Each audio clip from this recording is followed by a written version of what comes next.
sa bawat himla ng hangin sa bagyo naway sumibol ang kalayaan mula sa aking puso.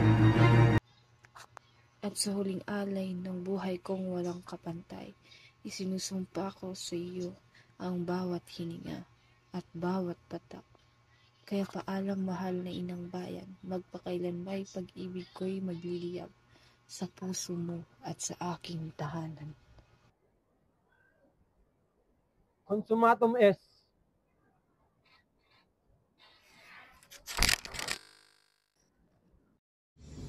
Theodora, narito na ang bata.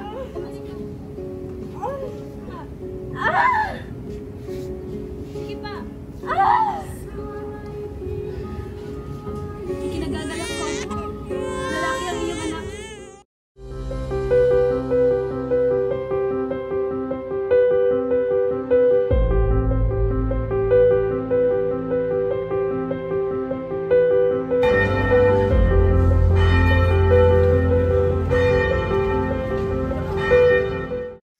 Halina kayo mga anak at tayo maghahapunan na. Tawagin na ninyo ang inyong ama upang tayo makakain na. Papa! Sakto po ang iyong pagdating. So parang naglusana ako sa butali at yung ikaw ay tawagin. Naamoy ko na ang nilutong adobo ng ina. Kaya nagkusa na rin ako bumaba sa bukid. Naamoy ko na rin po yung luto ni Ina. Panigurado masarap yung adobo ngayon. Halina papa at kumain na tayo at ako'y gutom na rin po. Tara na! Pepe anak, pangunahan mo na ang panalangin. Opo, Ina. Sa ngalan ng Ama, Anak at Espiritu Santo. Amang Panginoon, naway basbasan po ninyo ang aming mga pagkain at magbigay ito ng kalusugan sa aming mga pangangatawan upang sa ganon ay lumaki kaming pangayapa at puno ng sagana. Dinataas po namin ito sa pangalan ninyo, Diyos Ama. Amen. Saan ko ba ito sa General High School? Napakaganda ng panahon ngayong araw. Isa lang ang ibig sabihin nito. Magiging maganda rin ang ani. Kamusta naman ang araw ng aking mga anak? Kami ay mabuti naman, Papa. Ganun pa rin, masaya, kontento, at minsan ay nagsisilbi kami paminsan-minsan sa simbahan kapag may oras. Marami akong nabasang libro ngayon, Ama, at marami pa akong gustong malaman. Napakahusay. Naway pagbutihin niyo pa ang inyong mga hangarin para sa inyong mga sarili. Opo, Inay, pangako po yan.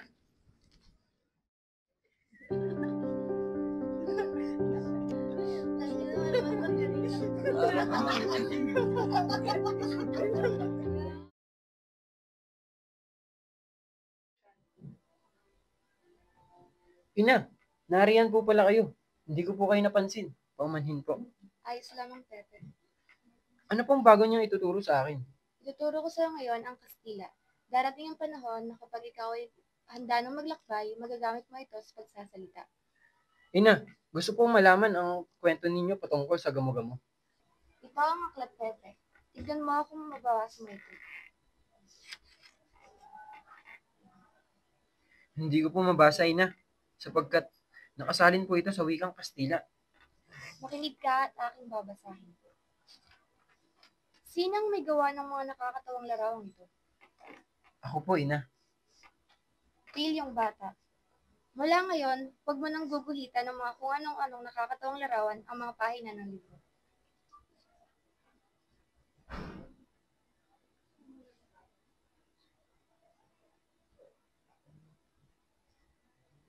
Hindi ka na nakikinig sa akin. Alam mo ba ang nangyayari sa mga bunting gamo-gamo na hindi nakikinig sa kanyang ina? Ang mga batang hindi sumusunod sa mga magulang ay matutulad sa batang gamo-gamo. Senyor, ako po kaya ay makakapag-aral pa rito sa Ateneo? Oo naman, Pepe. Huwag mo na alahanin mga bagay ninyo.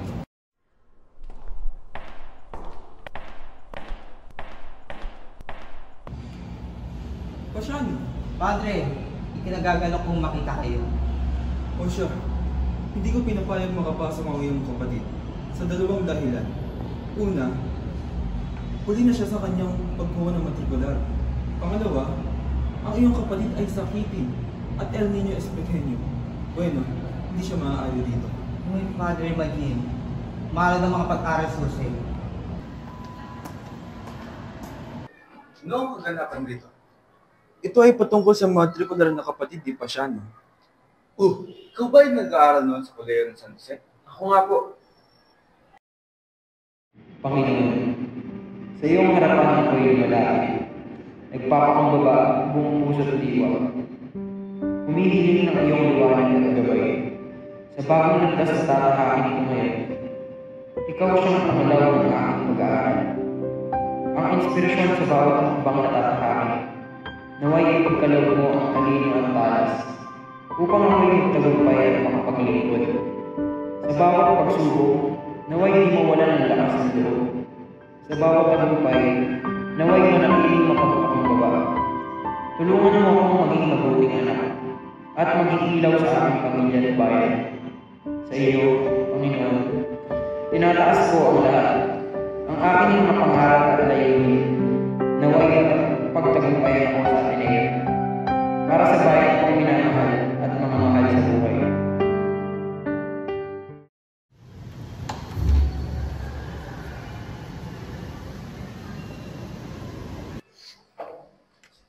Maaari mong pupuso sa haliguran, lalo na ikaw ay isang Kristiano at kabilang sa mga Carthaginians.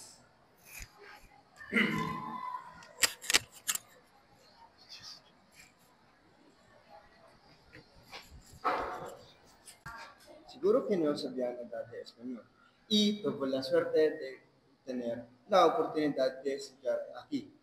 Sí.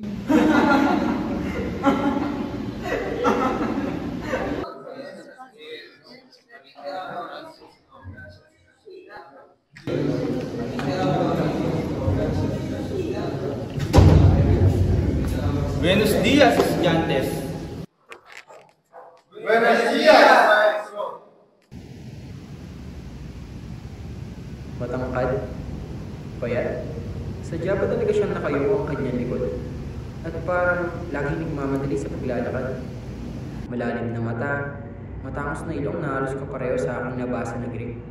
At panghuli ang kanyang kilay ay nakaarako.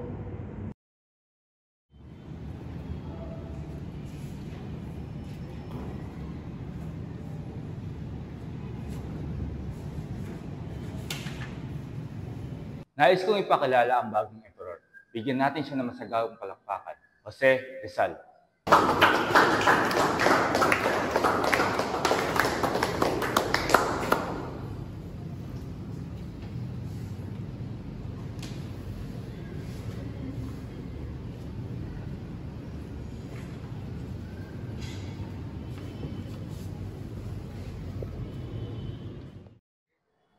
¿Cómo va la estudio de español?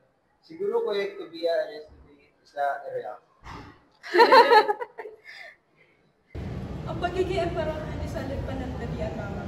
Ibig sabihin sa simula lamang siya magaling. Pero al final, tatabi ang terteros.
Yan ang mas gagong palakpakan.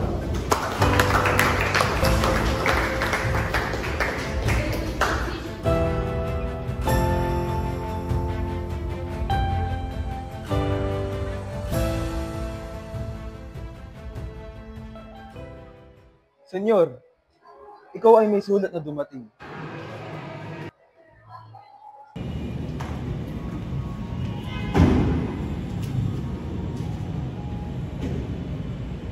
Anak kong Giling, kamusta ka? Nakarating ka ba sa Maynila nang walang aberya? Pinababatid ko sa iyo na ako'y nakalaya mula sa pagkakakulong. Naway mapawin nito ang iyong mga alalahanin. Mag-aaral ka mabuti, nagmamahal, ina. Gaya ng aking hula nung ako'y muling bumisita sa Santa Cruz. Sino nga ay makakalaban mo?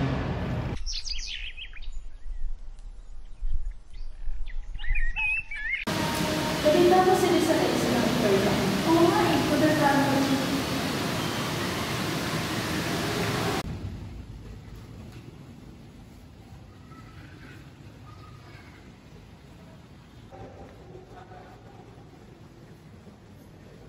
Buenos dias, estudiantes. Buenos dias, maestro. Ako ang iyong magiging guro para sa taong matrikulang ito. Mahal na Padre Sanchez, sa lubos na paggalang at paghanga, nais ko pong ipabatid sa inyo ang aking taus-pusong pasasalamat sa inyong paggabay at inspirasyon. Ang inyong walang sawang pagtuturo at malasakit sa amin ay nagbunga ng masidhing pagnanasa kung magpatuloy sa pag-aaral at maglingkod sa ating bayan. Ang inyong karunungan at dedikasyon sa pagpapalaganap ng edukasyon ay nagbigay sa akin ng lakas ng loob at pag-asa. Kayo po ang naging liwanag sa aking landas. Nagturo sa akin ng tunay na kahulugan ng pagkamit ng kaalaman at kung paano ito magagamit para sa kabubuti ng marami. Sa bawat aral na inyong ibinahagi, nakita ko ang inyong malasakit at pagmamahal sa inyong mga estudyante. Ang mga ito ang nagtulak sa akin upang magpunyagi at maghangad ng pagbabago para sa ating bayan. Muli, aking ipinaparating ang aking lubos na pasasalamat at paghanga. Naway pagpatuloy ninyo ang inyong misyon na hubugin ang mga kabataan para sa mas maliwanag na kinabukasan. Nagpapakumbaba, Jose Rizal. Binibigyang parangal ang nagpagkamit ng pinakamataas na marka sa lahat ng asignatura sa filosofiya, fisika, biolohiya, kimika, wika, mineralohiya, botanya, at zoolohiya. Jose Protasio Rizal.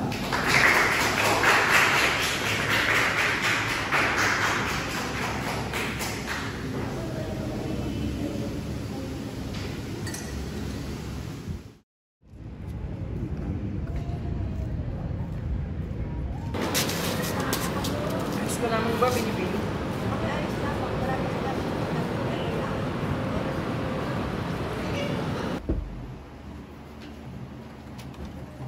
Oh, ikaw pala yan, Pepe. Maligayang pagdating. Ikinagagalak ko makita kang muli.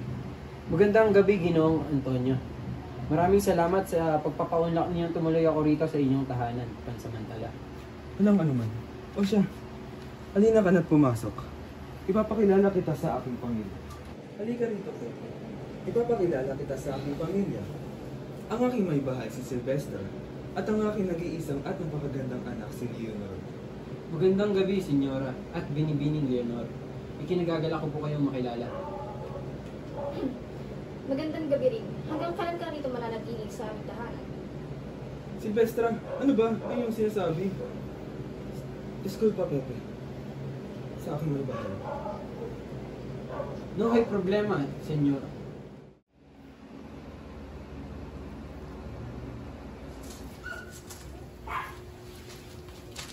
Mabuti ikaw ay nakapunta. Akala ko hindi ka na darating. Maaari ba yun? Na hindi ako makarating? O ang mahal kong Binibini ay narito? Ano nga pala ang nais mong ipakita sa akin? Tumingin ka sa taas.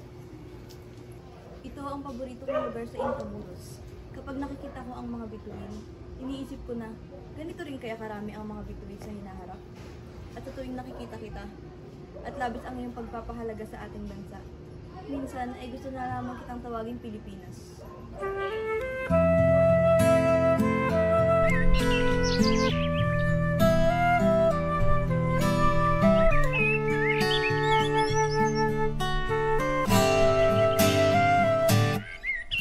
Tungalay kong arana para sa dalagang walang kasi.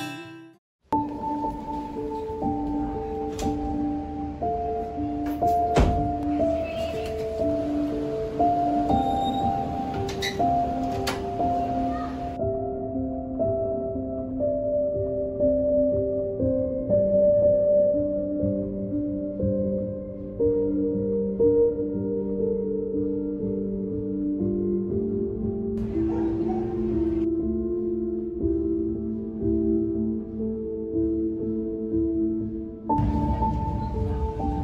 kong Taimis.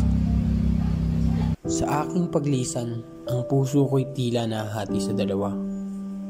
Ang isang bahagi para sa aking bayan, na nais kong ipaglaban ang kalayaan. At ang isang bahagi ay para sa iyo, aking mahal, na siya kong inspirasyon sa lahat ng aking ginagawa. Ang ating mga liham ay nagsisilbing ilaw sa aking madilim na landas. Nagbibigay lakas at pag-asa sa akin. Ikaw ang tanging babaeng minamahal ko ng ganito kalalim. At ang pangarap ko'y makabalik sa iyo ng matagumpay.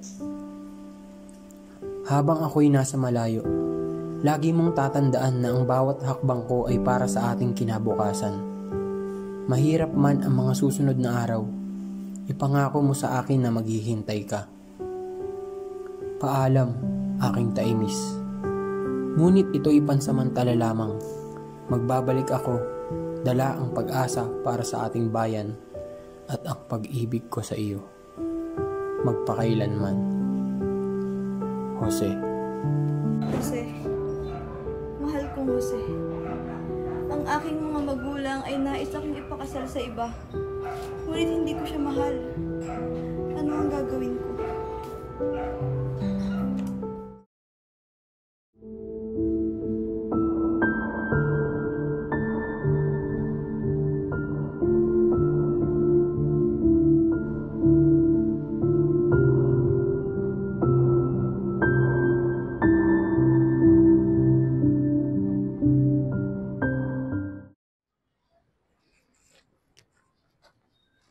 Wala pa rin bang liham para sa akin? Wala pa rin ho, Bini-Bini.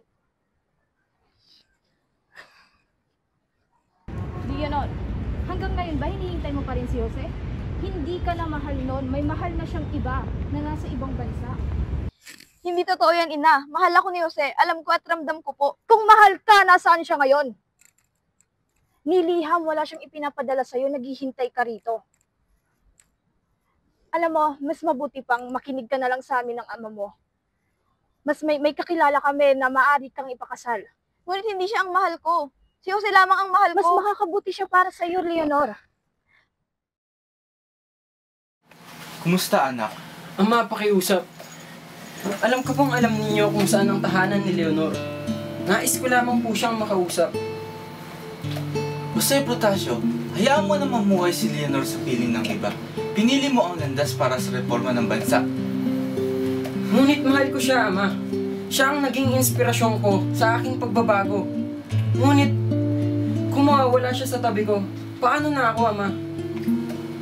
Anak, ano ang mas matimbang sa iyong puso? Pagmamahal sa bayan o pagmamahal kay Leonor? Pagbabago o pabayaan na lamang ang bansa? Pepe, anak, alam kong mabigat ang dinadanas mo sa pag-ibig. Pero kahit anong piliin mo, amor a Leonor o amor de Patricia tu Pamilya, seremos apoyados.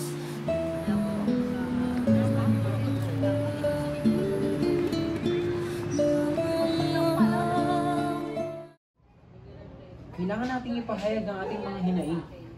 Hindi na dapat tayo manatiling tahimik sa harap ng mga pangapi. Jose, ang iyong mga sinulat ay nagsisilbing liwanag sa amin. Sa bawat salita, nararamdaman namin ang pag-asa. Salamat, Marcelo. Ngunit, hindi na ako dapat ang papurihan dito. Tayong lahat ay bahagi sa kailosang ito. Sama-sama tayong nagsusulong ng pagbabago. Naniniwala akong magtatagumpay tayo para sa bagong Pilipinas.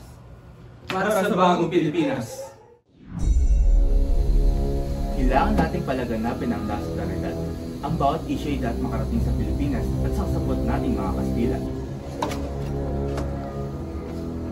Narito ang mga bagong artikulo. Maraming Pilipino ang tumutulong ipagkalat ang ating layunin. Salamat, Gregorio. Mga magitan ng ating mga panunulat, may papakita natin sa mundo ang tunay na kalagayan ng ating bayan. Ito na ba talaga ang iyong nais, Rizal? Alam ko ang panganib na kinakaharap ko. Ngunit, kailangan kong ipagpatuloy ang ating laban para sa kalayaan ng ating bayan. Ang iyong tapang at determinasyon ang nagbigay pag-asa sa marami. Ano man ang mangyari, ikaw ay mananatiling bayani sa puso ng mga Kung man ang mangyari, Rizal, alam namin pinakita mo at mananatili ang iyong mga ginawa para sa makabago. Noong taong 1884, sinimula ni Jose Rizal ang pagsulat ng kanyang nobelang Noli Me Tangere sa Paris. Sa pamamagitan ng kanyang panulat, pinahayag niya ang katiwalian at pang-aabuso ng mga Kastila sa Pilipinas. Sa kabila ng mga hamon, si Rizal ay patuloy na sinusuportahan ng kanyang mga kaibigan. Isa sa mga ito ay si Juan Luna na nagsilbing inspirasyon sa kanya. Sa Berlin, natapos ni Rizal ang pagsusulat ng Noli Me Tangere. Ngunit sa kabila ng kanyang tagumpay sa pagsulat, nararanasan niya ang matinding pangungulila at kahirapan. Noong 1887, sa wakas, nailathala ang Noli Me Tangere. Ang nobelang ito ay nagdulot ng matinding reaksyon mula sa mga Kastila at mga kleriko. Sa Pilipinas, ang Noli Me Tangere ay tinanggap ng may matinding pagtutol mula sa mga Kastila. Maraming opisyal at kleriko ang tinuligsa si Rizal at ang kanyang mga ideya. Kapag tatangka ng mga Kastila na patahimikin siya, si Rizal ay patuloy na nakipaglaban para sa kanyang bayan. Siya ay ipinatapon sa dapitan, ngunit doon ay ipinagpatuloy niya ang kanyang mga adhikain. Ang buhay ni Rizal ay isang paglalakbay ng tapang, karunungan, at walang hanggang pagmamahal sa bayan. Ang kanyang mga sakripisyo at mga akda ay nagbigay inspirasyon sa marami upang ipaglaban ang kanyang kalayaan at karapatan ng mga Pilipino.